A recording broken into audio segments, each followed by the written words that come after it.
일단 그냥 보고 전체 문단이 또 4개 있죠? 문단 앞에다 번호 매겨주시고요. 학교에서 역사 배우니? 그래? 왜 안 배우지? 그래요? 열심히 재밌게 잘 배워놓으세요. 임진왜란과 병자호란을 겪으면서 임진왜란 때는 외놈들이 쳐들어온 거고 병자호란 때에는 오랑캐들이 쳐들어온 거죠. 그렇다고요. 이순신 나올 때 대표 배경이 임진왜란이고 혹시 남한산성이라고 영화 본 적 있어? 그래요. 알겠습니다. 백성들의 고통이 더 커지는 여러 폐해가 나타났지만 조정에서는 제대로 대처하지 못했다. 이것들이 평소에는 권력을 가지고 있으면서 백성들의 고통을 해결해 주지 못했대. 성리학만 옳다고 여겼던 관리들은 현실의 다양한 문제에 관심을 가지지 않았고 실용적인 기술을 천하다고 무시했었다. 성리학에 있었던 관리들은 현실의 문제에 관심이 없었어. 실용적인 기술을 천하다고 무시했어. 하지만 젊은 유학자들의 생각은 달랐습니다. 그러면 이렇게 체크할 수가 있겠네? 뭐라고? 젊은 유학자들은 성리학만 옳다고 여겼던 관리들하고 생각이 서로 달랐겠네. 성리학이 이론과 형식에 너무 치우쳐 있다라고 비판하며 성리학은 이론과 형식에만 너무 치우쳐 있지. 그러면서 젊은 유학자들은 중국을 통해 들어온 서양 학문과 과학 기술에 관심이 있었습니다. 현실을 중요하게 여기면서 등장한 개혁적인 유학이 바로 실학입니다. 첫 번째 문단에서의 제일 핵심되는 단어는 뭘까? 제일 중요한 단어, 방금 읽은 4줄에서. 그렇지, 실학. 그러면 실학에다가 네모쳐 놓을게요. 그럼 이제 다음부터 계속 읽으면서 우리는 뭐 해야 되지? 실학하고 관련된 데에는 그냥 밑줄, 실학하고 반대되는 건 꼬불꼬불 밑줄, 이런 식으로 구분해 놓을 거예요. 17세기 초 이수광은, 사람 이름은 저는 그냥 세모해요. 이수광은 중국의 사신으로 갔다가 조선보다 앞선 서양 문물을 접했습니다. 몇 차례 중국 다녀왔고요. 지식과 견문, 보고 들은 것을 영역별로 나누어서 정리했는데 그 책이 자신의 호를 딴 지봉유설입니다. 나중에 계속 글 읽으면서 이렇게 꺽쇠로 표시되어 있는 애들 있죠. 얘네들은 다 책 이름이야. 책 이름. 지봉유설은 총 20권으로 되어 있는, 우와 쩐다, 조선 최초의 백과사전이다.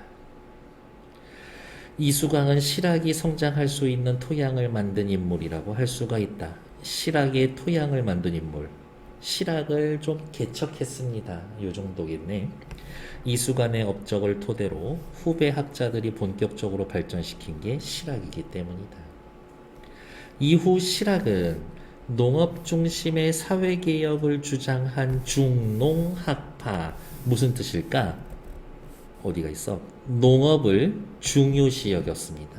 그러니까 중농학파. 상공업을 중심으로 개혁을 주장한 중상학파. 무슨 뜻일까? 상공업을 중요시 여기는 중상학파.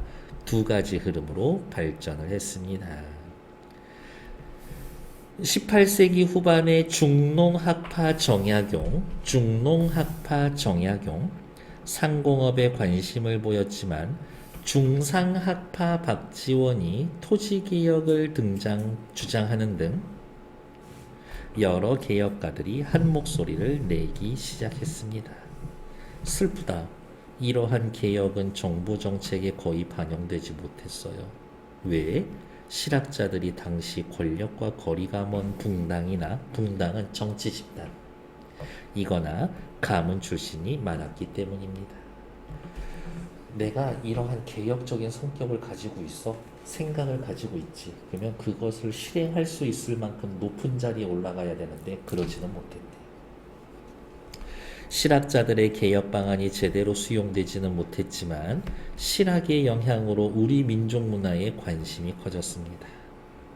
현실에 도움이 되는 학문을 연구하다 보니 우리 민족의 역사를 살펴보게 되었고 영토에 관심을 갖게 되었고 우리말을 연구하게 되었습니다. 그러다 보니 19세기 후반 개화 사상가들에게 영향을 미쳐서 우리나라의 근대화에도 기여하게 되었습니다. 됐나요? 네. 글 전체에서 핵심되는 단어는 뭐예요? 실학. 실학이 등장하게 된 배경. 이수광이라는 사람, 정약용, 박지원. 그리고 18세기 후반에 이러한 실학 사상이 19세기까지 이어졌습니다. 그런 얘기를 해주고 있네요. 전체적으로는 시간의 흐름에 따라서 내용이 전개되고 있다. 자, 윗글을 통해 답변할 수 있는 대답이 아닌 것은 조선 후기 젊은 유학자들은 왜 성리학을 비판했는가? 니들 너무 이론과 형식에만 집중하고 있으니까 이론과 형식에만 치우침. 답이 있네요. 2번 조선 후기의 백성들이 겪었던 고통 어떤 것들이 있습니까? 고통을 겪었다라고 했는데 구체적으로 고통의 내용을 얘기해 주지 않았네. 그러니까 2번 답 찾을 수 없음 정답이죠. 이수관의 지복유설이 갖는 의의는 뭡니까? 우리나라 조선시대의 최초의 뭐였었지? 그렇지, 최초의 백과사전. 중농학파와 중상학파의 차이는 뭡니까? 농사를 중요하게 여기냐? 상공업을 중요하게 여기냐? 답이 있지. 실학자들의 개혁이 정부 정책에 반영되지 못했던 이유는 권력과 멀었으니까. 힘이 없었어요. 정답은 2번. 27번. 고시팔이라고 해서 정약용이라고 하는 사람이 써놓은 시인데요. 유배지에 가서 쓴 시인데 유배지에 가서 이렇게 봤더니 관리놈들이 백성들한테 세금을 엄청 뜯어먹는 거야. 진짜 못살게. 그것을 좀 비유적으로 비판하기 위해서 써놓은 거예요. 제비 한 마리가 처음에 날아들어와 지지배배 그 소리를 그치지 않네. 말하는 뜻은 분명히 알 수가 없지만 집 없는 서러움을 호소하는 듯 제비는 집이 없는 서러움. 느릅나무 회나무 묵어서 구멍이 많은데 어찌하여 그곳에서 살지 않니? 제비가 다시 지적이며 사람에게 말합니다. 느릅나무 구멍은 황새가 와서 쪼우요.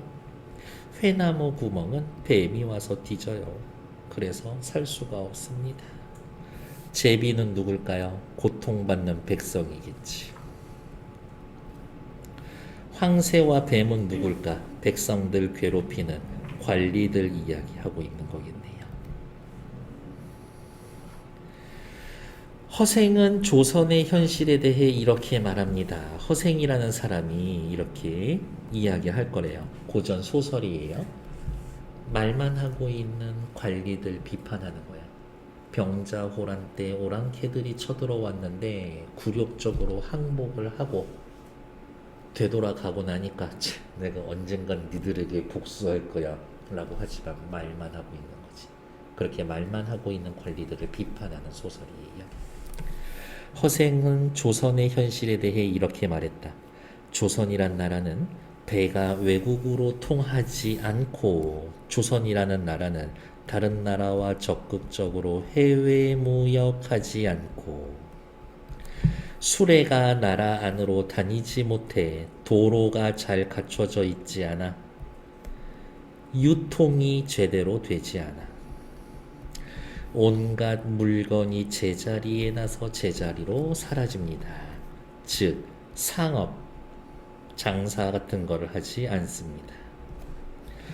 그리고 허생은 당시 현실을 타개할 방법으로 다음과 같이 주장하기도 했었다. 중국 청나라가 있고요. 청나라한테 조선이 완전 박살이 났었는데 국중에 자재를 가려서 지금 조선에서 벼슬 높은 사람들의 자식들을 골라 뽑아서 머리를 깎고 되놈의 옷을 입혀서 청나라 스타일로, 청나라 스타일 어떤 건지 알아요? 우리가 흔히 생각하는 중국식 옷, 이렇게 치파오라고 해가지고 이렇게 달려있는 옷 있잖아. 이렇게 이것들. 그 다음에 머리를 깎는다라는 건 황비용 머리인데 요렇게 여기 싹 다 깎고 뒤에만 요렇게 묶는 거, 그걸 변발이라고 하거든. 이렇게 사람이 있으면 여기만 요렇게 머리 따서 묶는 거. 오늘 그림 좀 되는데? 이렇게 이런 것들 그렇다고요. 황비용 알아? 황비용? 나 너무 옛날 아저씨인가? 나 진짜 옛날 사람인가 봐. 어떻게? 암튼 중국 스타일의 옷을 입고 중국 스타일, 청나라 스타일로 머리를 자르고 선비는 가서 빈공과에 응시를 하고 청나라에 가서 벼슬 하란 얘기야. 빈공과는 외국인들 대상으로 한 과거 시험이에요. 서민은 멀리 강남에 가서 장사를 하면서 이쪽으로 가서 이제 장사를 하면서 저 나라의 실정을 정탐하는 한편 정보를 모아와. 그리고 중국 땅덩어리가 있어도 청나라가 다 먹은 게 아니라 이제 중간중간에 뭐 이렇게 굵직굵직한 애들, 다른 애들 있겠지. 그래서 얘네들하고 사이좋게 지내. 저 땅의 호걸들과 결탁한다면 한번 천하를 뒤집고 국치, 나라의 수치, 사건으로 따지면 병자년에 있었던 병자호란의 수치를 씻을 수 있을 것이다. 해결책을 제시해주고 있는 거지. 완전 실학자들 생각이지. 야, 자존심 버려. 이런 거야. 1번 가에서의 제비는 조선 후기 고통받는 백성이다. 그렇지. 가의 황새와 뱀은 어려운 처지에 빠진 백성을 수탈하던 관리들이다. 괜찮죠? 수탈은 강제로 빼앗아가다. 가의 집 없는 서러움을 호소하는 제비의 호소에 문제의식. 제비가 저렇게 호소하는 것 문제다. 니은에 나타난 것처럼 상업이 발달하지 못한 조선의 현실을 비판하고 있다. 그렇죠.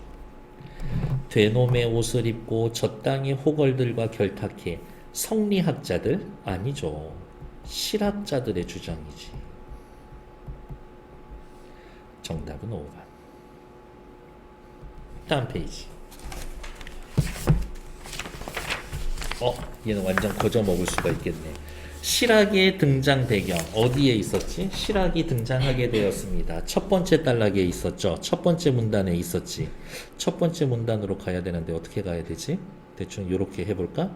그러면 따라다라다 따라다라다 오케이 이렇게 가지. 다음 실학의 발전과 한계. 먹히지 않았어요. 어디에 있었지? 세 번째에 있었지. 일로 가야 되는데 이렇게 가니까 여기 하나 더 긋자. 이렇게 하나 더 걸게요. 그러면 오케이 됐어. 실학의 토대는 이수강 씨 얘기하면 되죠. 두 번째 단락하면 될 것 같은데. 오케이 선 새로 안 그어도 되네. 실학의 의는 마지막에 있었죠.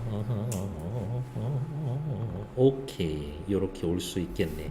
그래서 지저분하지만 다시 깨끗하게 정리를 해드리면 여기에 선 하나 그어두고 또 여기 중간쯤 하나 선 그어두면 되겠네. 됐을까? 다음 이수광씨 지복유설의 의는 뭐예요?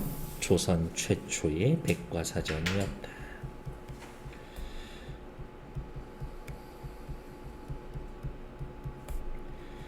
조선 최초의 백과사전. 실학의 등장. 이론과 형식에만 치우친 성리학에 반대하며 현실을 중시한, 현실을 바꿔봅시다. 현실을 바꾸다. 개혁적인 유학이 등장했습니다. 지복유설 쓴 사람 누구? 그렇죠. 수강이 아저씨 이름 들어본 적 있어요? 오늘 가기 전에 요런 보통 상식이지. 오늘 친구한테 문자 보내서 퀴즈 보내. 우리나라 최초의 조선 최초의 백과사전은 정답. 농업을 중시하면 중농학파.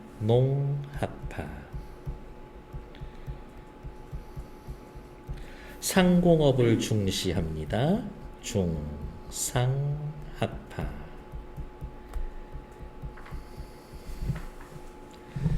무엇에 관심이 높아지다 보니 우리 역사, 영토, 우리말 싹 다 묶으면 뭐예요? 우리의 민족 문화지. 민족 문화에 대한 관심이 고조됩니다. 근대화에 기여했대요. 31에서 38번까지 어휘 문제 지금 시작해 주세요. 여행을 통해 동생이 보고 듣는 견문을 넓히고 왔으면 좋겠어. 체육관에서 빨간 모자를 습득한 학생을 교무실로 가져와 주세요. 이번에 당선된 시장님은 그간 마을의 노인 복지에 기여한 바가 크다. 외국의 문화를 수용할 때, 받아들일 때에는 우리 문화의 주체성을 잃어서는 안 된다. 암기식으로 진행되는 입시 위주의 폐해, 문제점을 해결하기 위해선 제도의 개선이 필요합니다. 아주 훌륭해. 자, 정약용 씨는 농업을 중요시 여겼습니다. 중농학파. 실학은 처음에는 성리학에 밀려 관리들에게 천하다고. 환대는 뭐야? 환영합니다.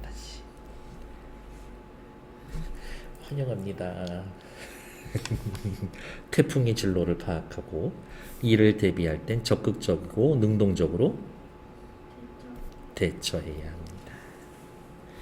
밑에 나와 있는 중농학파, 중송학파, 중상학파 얘네들 천천히 읽어주시고 아까처럼 단어 뜻 모르는 거 있으면 지금 저한테 물어봐 주세요. 읽어주세요.